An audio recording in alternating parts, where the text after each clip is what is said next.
एक बार एक बड़े से हॉल में बहुत सारे लोग बैठे थे। वहां पर दुनिया का एक बहुत ही बड़ा स्पीकर आने वाला था और सब लोग उनकी बातें सुनने के लिए वहां पर आए थे। लगभग 10 मिनट के बाद वह स्पीकर स्टेज पर आ जाता है और वह बोलता है कि अगर आपने मेरी बात ठीक से सुन ली और समझ ली तो आपकी जिंदगी पूरी तरह से बदल जाएगी।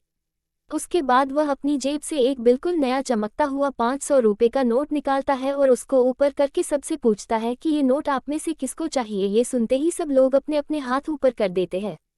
वह स्पीकर बोलता है कि ये नोट मैं आप में से किसी एक को दूंगा, लेकिन इसके लिए आपको थोड़ा वेट करना होगा।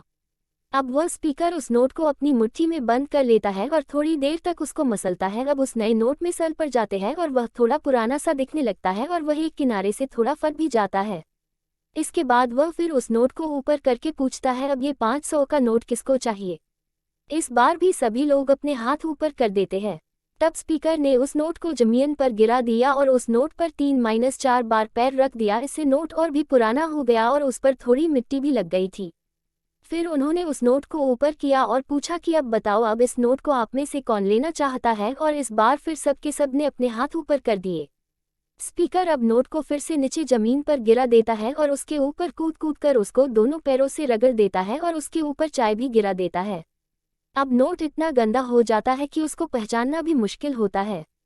कोई भी उस नोट को देखता तो यही बोलता कि अब ये सिर्फ एक गंदा कागज का टुकड़ा है, अब ये बेकार है, इस दुनिया में इसकी कोई वैल्यू नहीं है।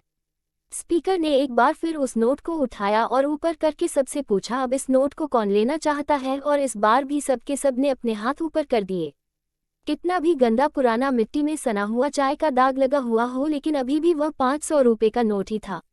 जिंदगी कई बार बड़े बड़े झटके देती है। आप एग्जाम में फेल हो जाते हो या जॉब के इंटरव्यू के बाद आपका सिलेक्शन नहीं होता। जब आपका बुरा समय चल रहा होता है और आप सिचुएशन का सामना कर रहे होते हो, उसके बाद आपको लगने लगता है कि आप सफलता के लायक ही नहीं है। आपको लगता है कि दूसरे लोग आपसे बेटर है और आप किसी काम के नहीं हो, आपकी कोई वैल्यू नहीं है।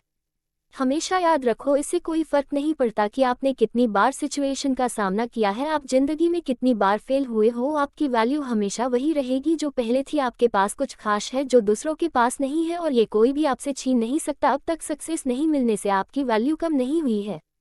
आप अभी भी अपने बारे में कितना भी लो फील कर रहे हो, उससे कोई फर्क नहीं पड़ता। जो लोग आपको अच्छे से समझते हैं वो लोग आपके वैल्यू को उतना ही मानेंगे जितना पहले मानते थे। तो अपनी वैल्यू को समझो और कुछ बड़ा करके दिखाओ।